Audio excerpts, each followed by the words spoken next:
Every smartphone, every phone at all, is constantly connected to the nearest cellular tower. Every phone, even when the screen is off, you think it's doing nothing, you can't see it because radio frequency emissions are invisible. It's screaming in the air, saying, "Here I am, here I am." L'ancien contractant américain en matière de sécurité Edward Snowden, qui a fait les gros titres en 2013 en divulguant des informations très sensibles de l'Agence nationale de sécurité NSA du pays, a obtenu la citoyenneté russe. Le lanceur d'alerte de 39 ans a révélé des informations classifiées sur des programmes top secrets de la NSA, notamment le programme de surveillance PRISM, au Guardian et au Washington Post, qui ont tous deux publié leur premier exposé début juin 2013, alors qu'il était encore employé et sous-traitant de l'agence. La fuite de milliers de documents par Snowden a déclenché de longs et vifs débats sur l'équilibre entre la sécurité nationale et la vie privée des individus, lui valant la fois des acclamations et des accusations de trahison. Dans cette vidéo, nous explorons la dernière fuite terrifiante qui a choqué le monde entier. Le Guardian a publié la première fuite en juin 2013 sur la base d'informations top secrètes volées à la National Security Agency par Edward Snowden, alors âgé de 29 ans. À l'époque, Snowden travaillait en tant que contractant en renseignement pour Booz Allen Hamilton à Hawaï. Ce ne serait certainement pas la dernière fuite. Au cours des années qui ont suivi, les journalistes ont publié environ 7000 documents top secrets que Snowden leur avait confiés, ce qui, selon certains, représente moins de 1% de la base de données globale. Monsieur Snowden est né le 21 juin 1983 dans l'État américain de Caroline du Nord. Entre 1999 et 2005, il a abandonné ses études secondaires et a fréquenté un collège communautaire de façon irrégulière. Snowden s'est engagé dans la réserve de l'armée en tant que candidat des forces spéciales en 2004, mais a été libéré l'année suivante. En 2005, il a travaillé comme agent de sécurité au Center for the Advanced Study of Language, un centre de recherche de l'Université de Maryland associé à la National Security Agency. Il a été embauché par la CIA en 2006 après avoir démontré son aptitude à utiliser des ordinateurs sans avoir reçu d'éducation formelle. Snowden a quitté la CIA en 2009 pour rejoindre la NSA où il a travaillé en tant que contractant privé pour Dell et Booz Allen Hamilton. Il a commencé à accumuler des informations sur diverses activités de la NSA, notamment sur un programme de surveillance classifié. Il s'est rendu à Hong Kong en 2013, juste avant que sa fuite ne soit connue, après avoir obtenu un congé médical. Aujourd'hui, la fuite de Snowden est devenue un critère de référence pour mesurer d'autres fuites à grande échelle d'informations, comme la publication en 2016 des Panama Papers qui contenaient 11,5 millions de documents et 2,6 téraoctets de données, souvent décrits comme plus que ceux publiés par l'informateur du renseignement américain Edward Snowden et Wikileaks. La fuite Snowden a révélé de nombreux programmes de surveillance mondiaux dont beaucoup étaient gérés par la NSA et l'Alliance de renseignement Five Eyes qui comprend les États-Unis, le Royaume-Uni, l'Australie, le Canada et la Nouvelle-Zélande, ainsi que la coopération des fournisseurs de télécommunications et des autorités européennes. Elle a également suscité un débat entre les gouvernements du monde entier sur l'espionnage ou les écoutes téléphoniques. L'ancien sous-traitant de la défense, accusé par les États-Unis de vol de biens fédéraux et de 2 autres infractions à la loi sur l'espionnage de 1917, a fui le pays peu après la fuite et a obtenu le droit de se réfugier en Russie le 1er août 2013. Après près de 10 ans d'asile, le président russe Vladimir Poutine a publié un décret accordant à Snowden la citoyenneté russe. Lorsqu'Edward Snowden a divulgué ses fichiers de la NSA en 2013, un outil malveillant s'est distingué, SecScore, un système secret que les espions peuvent utiliser pour rechercher et surveiller pratiquement tout ce que vous faites sur Internet en temps réel. Un groupe de surveillance du gouvernement a été critiqué pour ne pas avoir suffisamment surveillé le XKeyscore. Le Privacy and Civil Liberties Oversight Board, PCLOB des États-Unis, a entrepris un examen confidentiel de XKeyscore, un programme hautement confidentiel utilisé par la NSA pour analyser des masses de données et de communication Internet dans le monde entier. Ce rapport, ainsi que les recommandations des différents membres du Conseil, ont été remis à la fin de l'année dernière à la NSA, au Congrès et à d'autres agences de l'exécutif. Un membre du Conseil qui a mené l'enquête a publiquement critiqué l'enquête du Conseil. J'avais espéré que l'ancienne majorité du Conseil aurait mené une enquête plus approfondie sur ce programme de surveillance hautement confidentiel qui a peu de chances d'être examiné par une autre autorité de surveillance indépendante dans un avenir proche, a écrit Travis Leblanc, membre du PCLOB, ajoutant qu'il avait de sérieuses réserves sur le rapport confidentiel.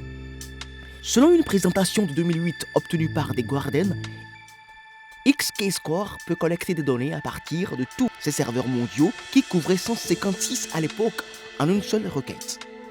Il peut collecter les métadonnées des utilisateurs et même les retrouver en utilisant les données de leur utilisation d'Internet. Selon M. Leblanc, le rapport, entre autres, n'a pas évolué les biais algorithmiques que XKeyscore pourrait avoir s'il a mis en place les procédures de conformité appropriées. Selon M. Leblanc, le conseil d'administration a refusé de donner suite à tous les rapports de conformité considérés comme les activités de renseignement douteuses QIA que le ministère de la Défense définit comme une surveillance illégale ou un examen inapproprié des communications d'un individu. Le nombre total de QIA signalés a été caviardé dans la déclaration. Il s'est également inquiété du fait que la NCA ne semblait pas disposer d'une analyse juridique formelle jusqu'à ce que le Conseil en fasse de la demande en 2015, alors que ces études sont utilisées pour élaborer des règles et les procédures de conformité. L'analyse juridique proposée s'appuyait également sur des affaires vieilles de plusieurs décennies pour soutenir que XKeyscore était employé conformément au 4e amendement. Si la NCA a continué à utiliser XKeyscore depuis lors, personne ne sait à quel point le système a pris de l'ampleur ni combien de personnes ont été lésées par sa collecte de données. Le public est à juste titre préoccupé par le programme de surveillance secret, a ajouté M. Leblanc, qui les a exhortés à déclassifier les rapports dans un souci de transparence. Selon M. Leblanc, le conseil d'administration n'a pas tenté de déclassifier le rapport. 10 ans après la fuite, XKeyscore continue de collecter vos recherches sur Internet, vos mots de passe, vos noms d'utilisateurs, vos courriels et vos communications personnelles. En réalité, ce n'est pas la seule méthode utilisée par les gouvernements pour écouter vos données personnelles. Les dossiers Snowden ont récemment révélé d'autres logiciels qui peuvent vous espionner en ce moment même. La société israélienne NCO Group a créé le logiciel espion Pegasus pour surveiller les terroristes, mais les gouvernements l'ont utilisé pour suivre au moins 200 journalistes, dissidents politiques, militants et chefs d'État, dont le président français Emmanuel Macron. Amnesty International a obtenu plus de 50 000 numéros de téléphone ciblés pour la surveillance par les clients de Pegasus, révélant une importante violation de la vie privée au niveau mondial. Une fois installé, l'opérateur logiciel peut recevoir des messages textes, des listes de contacts et des événements de calendrier, ainsi qu'activer la caméra et le microphone du téléphone pour enregistrer les activités à proximité du téléphone. Qui l'utilise? Le FBI a testé le logiciel espion Pegasus, mais ne l'a pas déployé dans le cadre d'une enquête. Citizen Lab, au Canada, a établi un lien entre Pegasus et des activités menées dans 45 pays, dont le Mexique, le Bahreïn, le Kazakhstan, le Maroc, l'Arabie Saoudite et les Émirats Arabes Unis. Le logiciel espion a été utilisé par la police israélienne pour examiner les téléphones de civils. L'une de ces cibles était le fils de l'ancien premier ministre israélien Benjamin Netanyahou. Le logiciel Pegasus n'est pas disponible dans tous les pays. Selon certains rapports, Israël a empêché l'Ukraine d'acheter une licence par crainte que la Russie ne soit contrariée si Pegasus était vendu à un adversaire régional. En 2017, Wikileaks a publié ce qu'il a qualifié de milliers de pages de discussions internes de la CIA concernant les techniques de piratage utilisées par l'agence. Les espions de la CIA auraient accès aux iPhones d'Apple, aux smartphones Android de Google et à d'autres appareils afin d'intercepter les messages textuels et audio avant qu'ils ne soient cryptés par un logiciel. Selon Wikileaks, à la fin de 2016, le centre de cyber-espionnage de la CIA comptait plus de 5000 utilisateurs enregistrés et a généré plus de 1000 systèmes de piratage, chevaux de Troie, virus et autres technologies armées, créant ainsi sa propre NSA avec moins de responsabilités. En 2021, la commission du renseignement de la Chambre des représentants s'est penchée sur l'article de Yahoo News sur lequel la CIA avait l'intention de se venger du fondateur de Wikileaks, Julian Assange.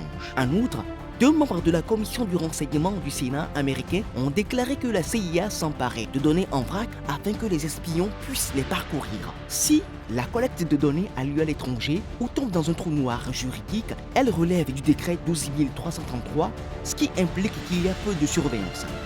Qu'est-ce qui empêche la CIA de passer au peigne fin les données pour trouver les informations sur les Américains? Rien, pour être honnête, selon le Brennan Center for Justice. Le sénateur Ron Wyden s'est dit préoccupé par le fait que la US Defense Intelligence Agency achète des données de localisation de smartphones de consommateurs auprès d'un coursier tierce et que le ministère de la Sécurité intérieure participe à la collecte d'enregistrements de transfert d'argent. La divulgation la plus importante de Snowden concernait probablement un programme appelé PRISM par lequel la NCA collecte des courriels, des documents, des images et d'autres données sensibles d'utilisateurs stockées dans de grandes entreprises. Selon les documents fournis par Snowden, Facebook, Google, Microsoft, Yahoo, Paltalk, AOL, Skype et Apple fournissent à la NSA un accès direct aux informations de leurs clients.